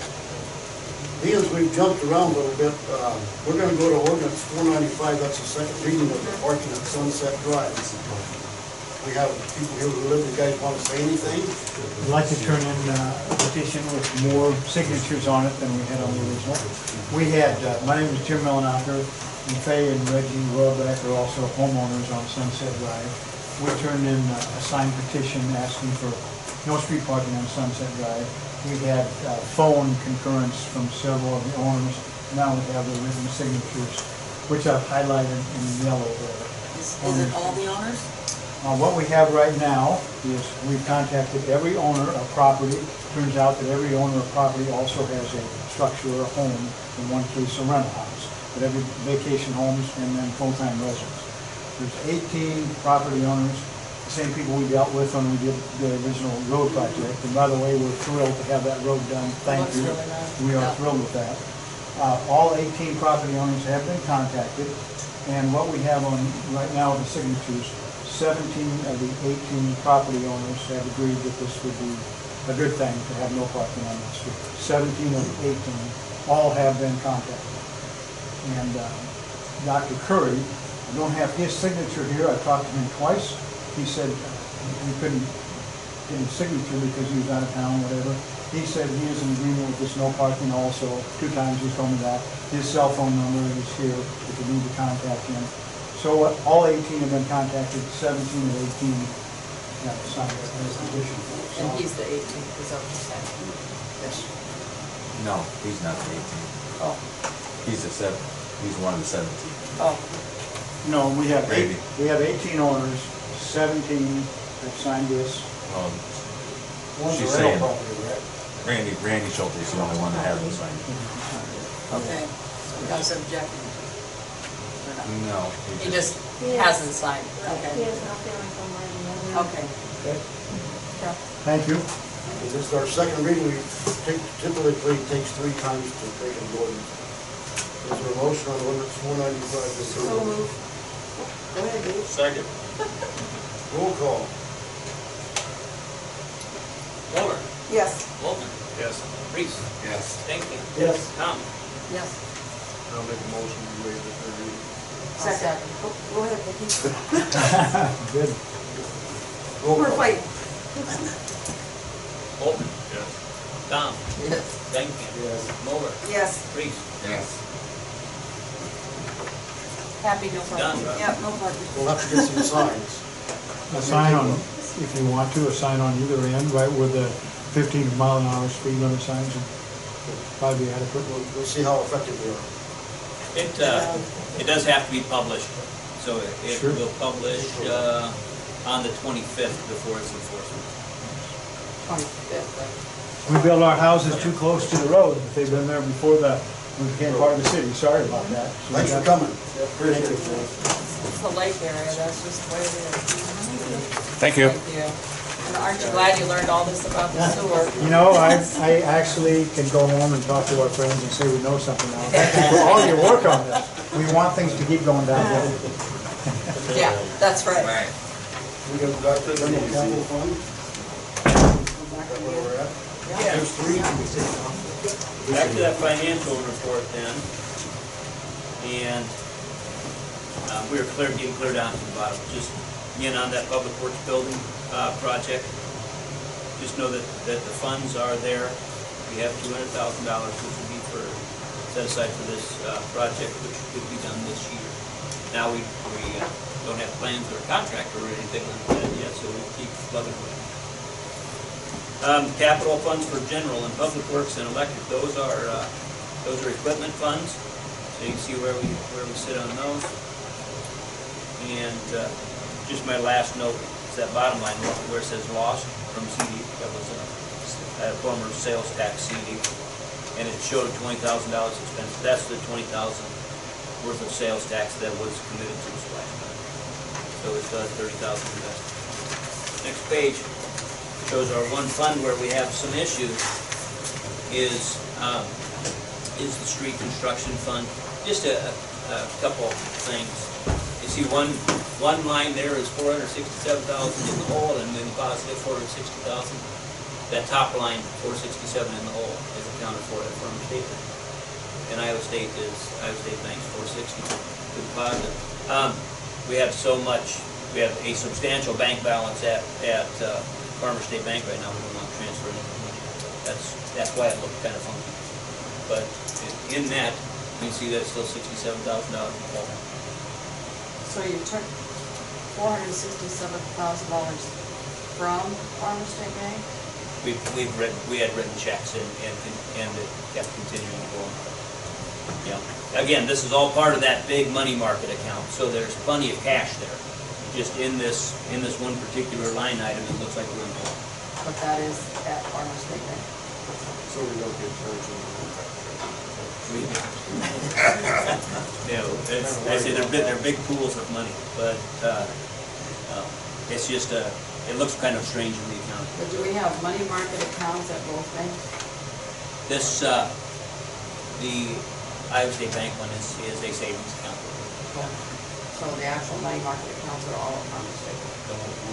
The one money market. Okay.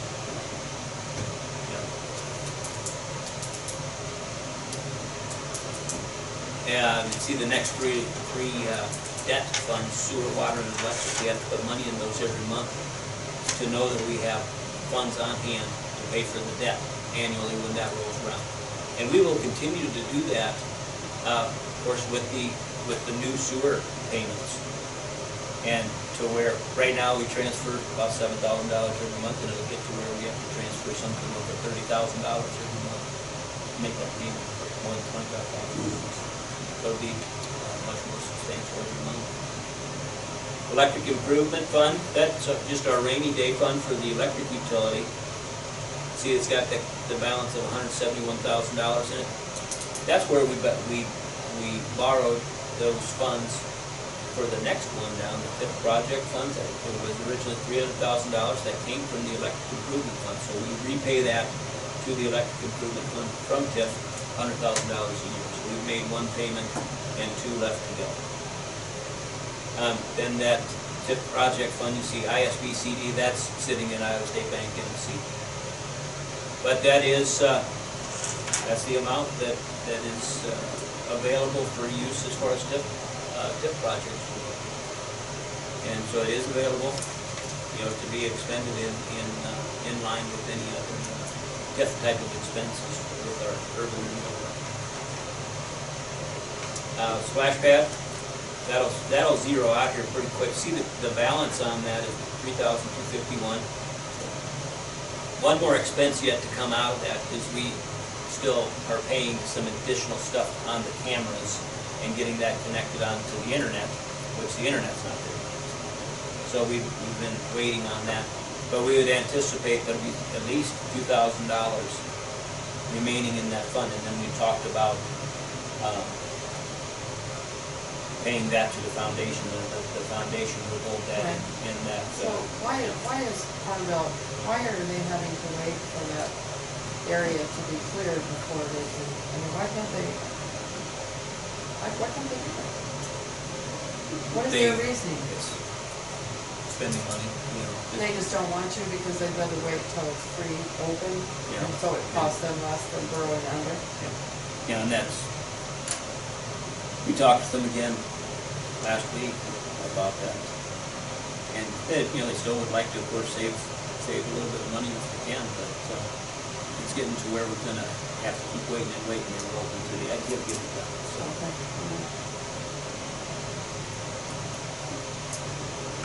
Special Community Projects Fund, you can see the balance on that, $42,000. And then the partial self-funding is our health insurance account for for partial self-funding payment.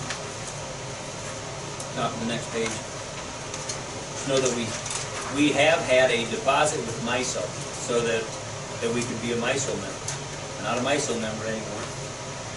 They gave us back most of our deposit. They're still holding $1,000. And it had been $20,000, so they had to return that. You see the totals in the lower left-hand part of page 5. That those actually are the different bank accounts that we have. And there's, again, really the two, the money market and the checking account of the Farmer State Bank. We got this CD at Iowa State Bank. See, I called it a checking account. That's that investment of the street funds. Special project accounts is at Iowa State Bank. We have a separate checkbook for that. Partial self-funding and that little bit of a MISO deposit. So our total funds on hand at the end of the fiscal year is $3.5 million. So the money market account, which is 560, but over here it's 762 of capital funds. So are these not all money market accounts? They're all money market accounts, largely because that negative $467,000 in the street. That looks kind of funny. Again, that's a regular monthly financial report, but because it's the fiscal year end, I want to go through that a little closer. But we can have a motion here to accept that. Motion to accept that, Lee? Second? I'll second. Roll call. Volkman. Reese. Yeah. Muller. Yes. Stanky. Yes. Thomas. Yes. Okay, 1838, we're gonna transfer fiscal end of the year. Yeah, all of those transfers in that resolution on page 6 were already incorporated into the report that we just did. But we do need to have the council authorize these transfers. Motion? I'll make the motion. I'll second it. Roll call. Muller. Yes. Stanky. Yes. Thomas. Volkman. Reese. Yes. Okay, we decide the council wants to start advertising for public works personnel. Let's talk a few things about it. First thing, before we discuss that, if you can just flip to page 11. This is some correspondence from the DNR acknowledging that our certified operator is no longer with us. And it lays out the timeline for having the city get a certified grade 2 water and sewer operator. And we basically have a year. So it's been a year from the last day that Brian Carpenter worked. So that's why it says June 11th of 2019 is the last day of work. But it ends up being a little bit less than 1 year on the calendar right now. But we do have that time in order to get somebody to have grade 2 license. So we're going to try to hire someone with grade 2? Most likely not. And what is our plan if we don't hire someone with grade 2? What is the plan? Right. You want to talk through that, Bill, as far as what the, Getting closer. We met with the DNR last Thursday, and also our water. We belong to the Water Association. He was also here. We were here from 9 in the morning. They got done at 4 o'clock. They talked to me, Matt Kelly, and Cameron Yule, and also they did office work with Kay. And Julie says with Matt's master plumber license, his experience, his time here, he could easily get his stuff done by June 11th of next year. Because your biggest thing is your time. And he's willing? Yes. The water guy already brought one book to study from, and he sent in the sewer book. And that's to get his grade 2 then? You have to get your grade 1 first. Right. And then how long do you have to get your grade 2? She said he could have his grade 1, Dave, and his grade 2 done by this June 11th. Oh, okay. With his experience of being a plumber and also working for the city. All right. So what happens in the interim then? When you just let us do that? We have to be under someone. No, so we do have this year worth of grace period. Okay, and we would run without a certified operator during that time. So if you just kind of think about the same situation when Jack and then Jeff Hunt both left at the same time, those were our certified operators. We ran for the better part of the year until Lon got his license. So, and we didn't have, I thought we had, at that time, we had like someone that they worked kind of under or mentored under, no. So we are okay, you know, as far as compliance, we will be fine. It needs to occur by next June, but assuming it does, we'll be just fine. They laid out those three options about how you can come into compliance. You hire somebody who has that certification. You have that existing employee take those exams and pass those exams and become certified. So if Matt were to do that, he has to take an exam for water treatment, for water distribution, and for sewer. Okay? He passes those three tests, he'd have a grade 1 of each one. Okay? Got to turn around and take those three exams again. So water treatment, water distribution, and sewer to obtain a grade 2 license. So there is 6 exams. But they are 6 different exams. Yes. So if he studies for the first 3 and gets his grade 1, then he starts studying and testing for grade 2, is that right? And how long does grade 1 usually take? To pass the exam? Well, to take the classes or whatever and pass the exam, right? Yeah, so he's been to some classes and truthfully didn't have real good things to report about the classes. So, well, that's okay as long as he passes the exam. If he doesn't, that's a problem. Right. Yeah, if he doesn't pass, that'd be a problem, then we would have to contract or something. Right, that's the final step of our plan would be, the DNR had to change the protocol, so they're not doing any testing in July. But Matt could go in August and take these 3 exams. Okay. As early as August. ready. Right. Right. And then as soon as he's done there, then he can go on to the grade 2. So there's no real, other than study time between passing the 1 and going on to take the test for the 2, there's no other required time frame in between that you have to wait? He's already got his time in. Okay. There is, there would be another, if Matt were a regular employee, there'd be, you gotta have like 3 years experience before you get the degree. But he's got the. But he's got that. No, Matt's gonna do it, Kelly's gonna do it, and also Cameron Yule. Oh, okay. Oh, good. We have a problem now where we only got 2 guys doing it, where you're basically working every other weekend. Right. Cameron volunteered to do it. It was really nice of him, and So they'd only be doing it once every 3 weekends. So one, Bill, obviously we hope that they take this seriously, as it was apparently not taken seriously before, so that on weekends and holidays, they know what to do when the levels are too high, or anything. I think go over all this already, what Right. we've done so far. Right. Then my other comment on that though was, I forgot what it was. I'll think of it. After this all came about, I contacted the Iowa Rural Water Association, which we are a member of.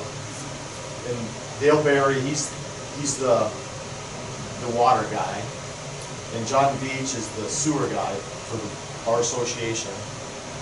John came in first, I think it was on a Wednesday, after the first deal. And they both did the exact same thing, except it was 1 water, 1 sewer. They started out with our plan, because everything goes back to our plan. Went through that, all of our plan. Then they went from the wells, how the water comes from the wells, gets to the water plant, gets through the water plant, through the treatment of the chemicals,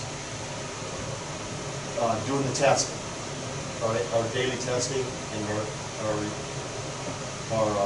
we just had one that was what you do every once a year. Went off to the site with them. These guys did everything that I wanted them to do, and I was with them too. Okay, then, I contacted Julie Severs with the DNR. And Dale Berry, and she was here last Thursday, and Dale Berry with the water, with the rural water said, I'd sure like to be in if I could. I said, yeah, I want you there too. So he came back on Thursday. And we did the same thing. Inspected the wells, everything that was supposed to be done, how it gets through the system. Like I said, they were here for 7 hours.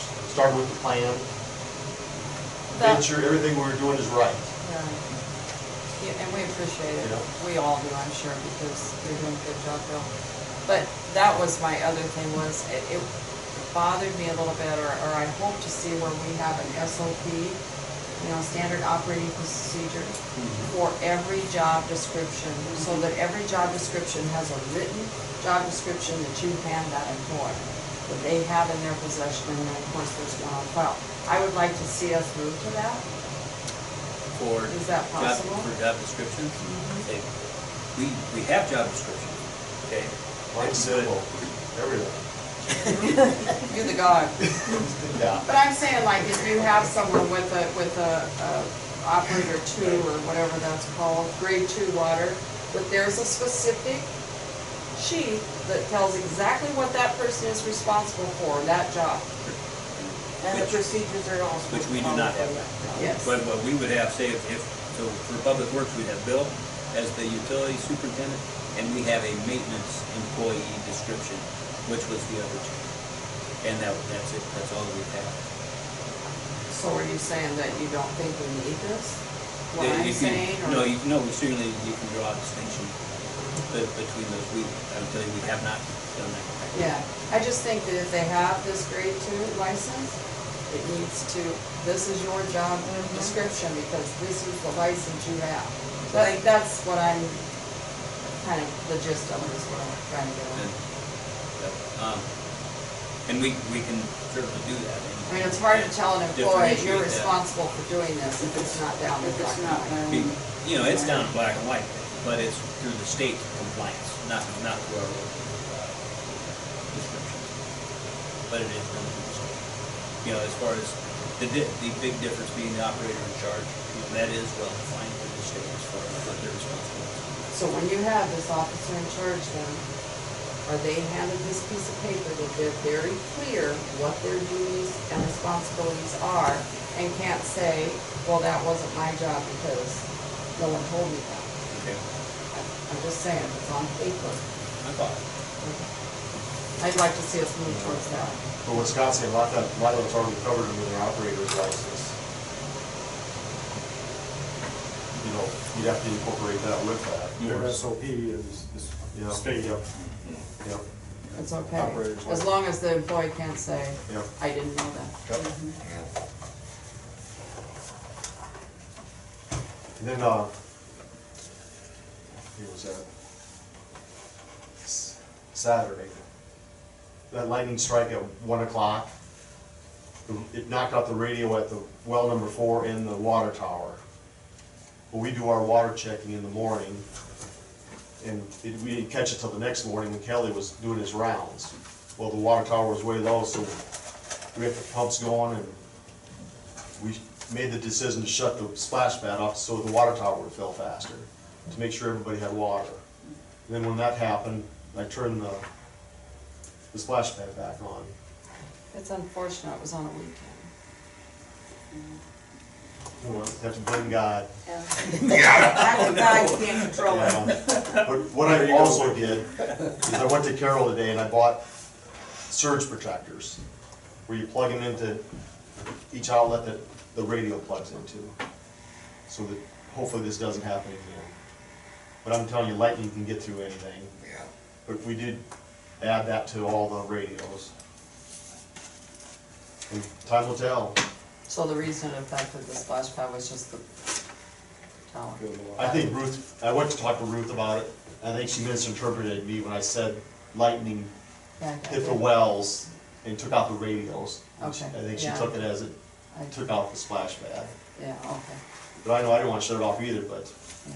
it's 30,000 gallons of water, I know. so. It's just, And the second I turned it on, the kids were screaming and running over. I know, So, just it absolutely. was. Absolutely love it. And then, you know, I happened to be over there at a picnic thing and everybody's like, what's the matter with this flashback? Yeah. I don't know. But everything that happens, we try to react to, so it doesn't Right. happen again, and we did that, so. Good job, you're doing that. But with Julie, with the DNR, we're doing everything plus something to keep everything in order and in compliance with them. Rural Water's helping us out, and with water and sewer, of getting everybody certified, so we're doing everything we can. Trained, you yeah. know. And here's another thing I'm bringing up. They're gonna need time to study.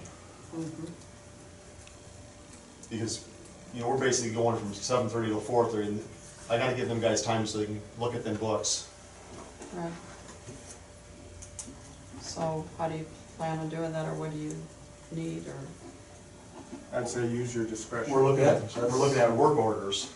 You know, we're talking about building a new building, and we're talking about redoing the pads in the campground. And I was talking to John today, you know, we're talking about just bidding out the main sewer line at the campground. I think you ought to just have them bid everything. I hate to, you know, I'd like to do it, but when you gotta get these guys certified, you gotta give them time. And our contractor showed up for the underground job, if everybody's seen that. They're bringing in 3 bore machines, and he said he's gonna hope to be done by Monday. Wow. Really? That's what he's told us, Scott, so, and I believe him. That's turning it around. You go down on Lake Street, there's a ton of people down there. Oh, terrific. So basically that Cameron and Jeff, they'll be with them the entire time. Plus I'm getting Cameron to go out to do the water and sewer rounds also. So he can start taking his turn on the weekends. Well, how critical is it that we do these campground pads this year? Well, we would anticipate that we do it. I think we're gonna have plans ready to go on this. We're gonna bid it out as a turnkey project, where our contractors are doing virtually everything, not just the sewer. They do the concrete pads too. I look at everything, just how to keep everything rolling, and that's one of the ideas I looked at.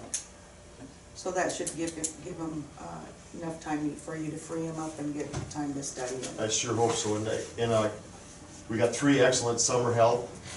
Carter and Cavan, they're gone till next Thursday. And then they're only gonna work 3 weeks, then they go to college. And Charlie, he'll be leaving the week after for college. So those 3 guys will be gone, and then also, we're 1 man short, so. You know, you gotta look at all that going on right now too.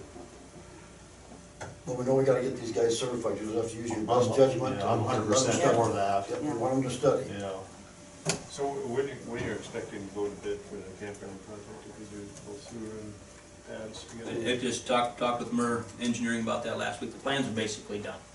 They were doing a little bit of tweaking on those. We'll bring the plans back to you for one more review, and we'd set a bid letting day. Let's do it. And after every time the campground's full, we're going down there and jetting the sewer. And it pays off.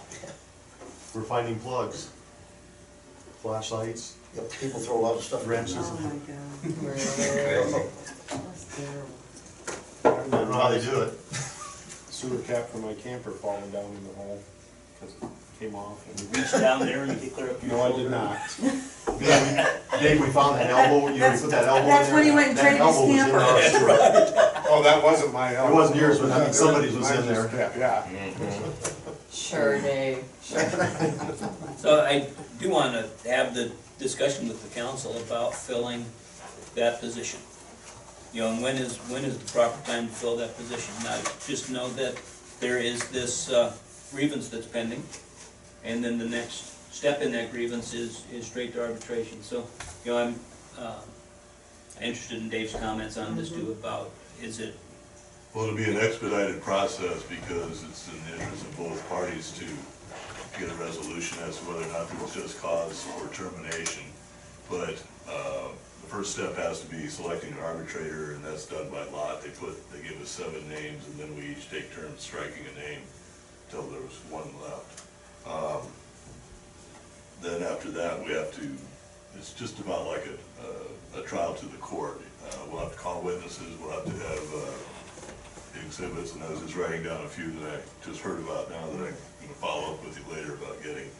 And then they'll select a date when the arbitrator is available, and I'm going to lobby pretty hard for it to be here, probably in this room. And then we'll probably get a decision, you know, relatively quickly, but 30, in law time, that's 30 to 60 days. So we're looking probably at about a 6-month process before we get the decision as to whether or not the city was justified in the termination. I would recommend not filling that position prior to that time, as one of the remedies that the union is seeking is for reinstatement with back pay. So we don't want to get ourselves into the double employee scenario. So I was kind of happy to hear the process which the council is going now by training your in-house people. So with a year from the DNR, we should be, you know, really comfortable in getting that part of it taken care of as to whether or not to hire a replacement at a grade 2 or hire more people that aren't grade 2 that are filling into the guys that become grade 2, or however the council decides to go on that. So perhaps table it until we see when the arbitration date is. I would, because otherwise, we're gonna, if you advertise the position, you're gonna start getting resumes, and then people are gonna start, Whether they want to make that decision. you know, but that's up to the council. That's the layout, though. I'm not gonna be able to give you any guidance as to the final decision. 4 months at the earliest, and probably 6 months is my guess. So it seems like all you guys hear is, oh, we're not gonna get anything done. So Bill, you can I guess we'll make wait that there. work? Then we're into snow removal. Yeah, no, that's what I was thinking, snow removal. So but- can you hire anybody part-time that, like they do with the, Police? no, the running the harvester? Harvester? Oh. Oh, everything we run, you wanna have a little training session. Right.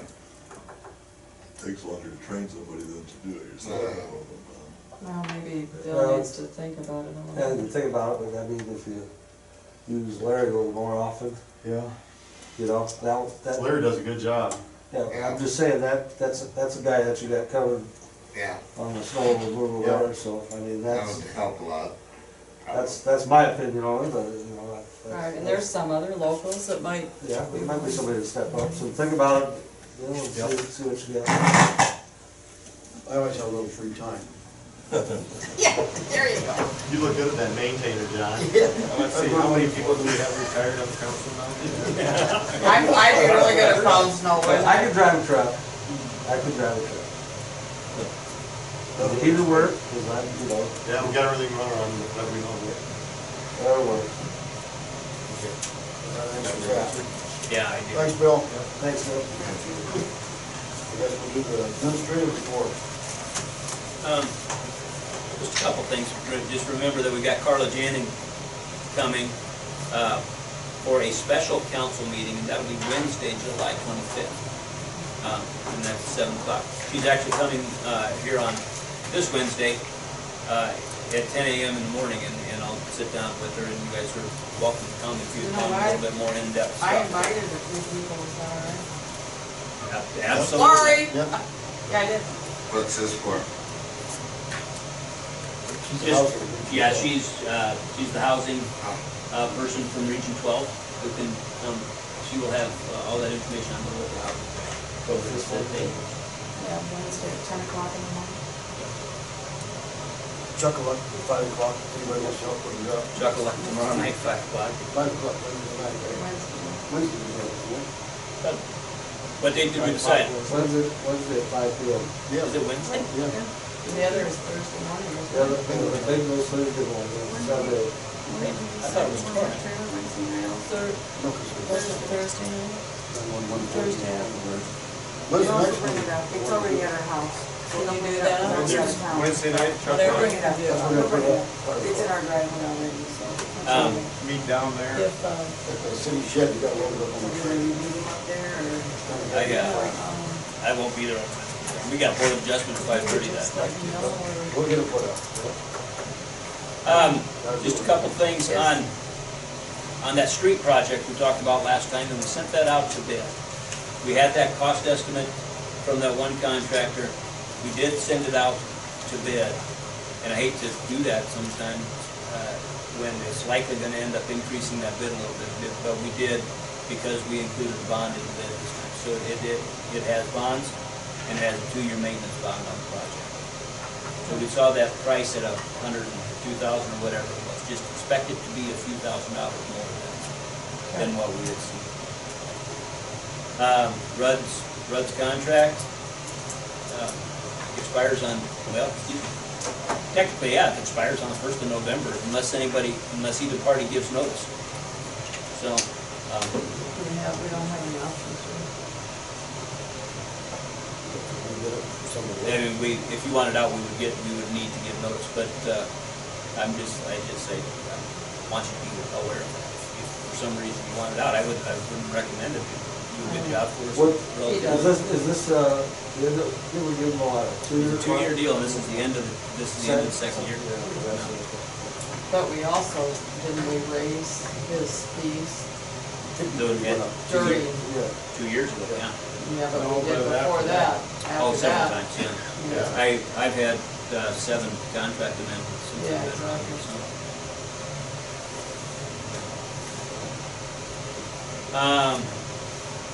Fire department's gonna wash the downtown streets on Wednesday night. Just a little bit on that downtown assessment. I know several of you were able to see the report last Wednesday, and things were all, I think, pretty well received. But just a couple of the highlights. These were kind of some of the big highlights. Must accept credit cards, and you know there's several of our businesses that don't. And you know, how's the best way for us to really encourage folks to make that happen? They said that was actually a really big thing. You've got to think like a tourist, and then they talked about improving signage downtown a lot. And that would be one thing where the city could actively participate in that, is to have a signage incentive program. I think that's a great idea. And then that, you know, where they talked about like the fencing around like big cafes, around the, you know. Dumpsters. Yeah, and maybe there's other places, you know, when you live here, you just don't notice a lot of those things sometimes, but, you know, maybe there's something we could do with that too, some kind of a incentive. I think it'll be the way we present it to the businesses and what we offer to help them with. And I don't know, I don't have any concrete ideas about what we should do, but I'm just saying that, you know, just sending them a letter saying, here, this is what we got, and you should do this, and they're probably not gonna cut it, so. I'm sure it's trying to develop a good program and getting around personally to speak with them and try to engage them in something that they would potentially use. And hate to offer them something they're just not interested in. Right, I think we give them just a little bit of help. The credit card thing, I think all you can do is suggest that you're getting complaints. I mean, and the more and more we move to, you know, just look at that bike trail, it just amazes me. I mean, compared to 5 years ago, that thing is, and they're out of town. I used to call them when I biked, oh, here comes the professional bike rider. They got all the gear on, you know, and I'd be out there, my flip-flops, and, you know, then there's more and more of the ones with all the gear coming, and they're excited about this place. So, they're gonna be using credit cards. Well, that's because they don't want to pay money too. Right. That's true. I've always thought that, that's easy to go for. Yeah, they All you gotta do is do money. And thinking about a signage improvement program, they kind of went the next step also and said you should have a standard program as far as incentives for business development. Not that you say, we're open to business and we'd like to discuss your specifics with you, but that you would have some sort of a standard response when somebody comes to ask. ask for what? Any type of business assistance. If they're coming in to open a new business. Most likely new businesses, but you'd also look at expansions. Well, I definitely think we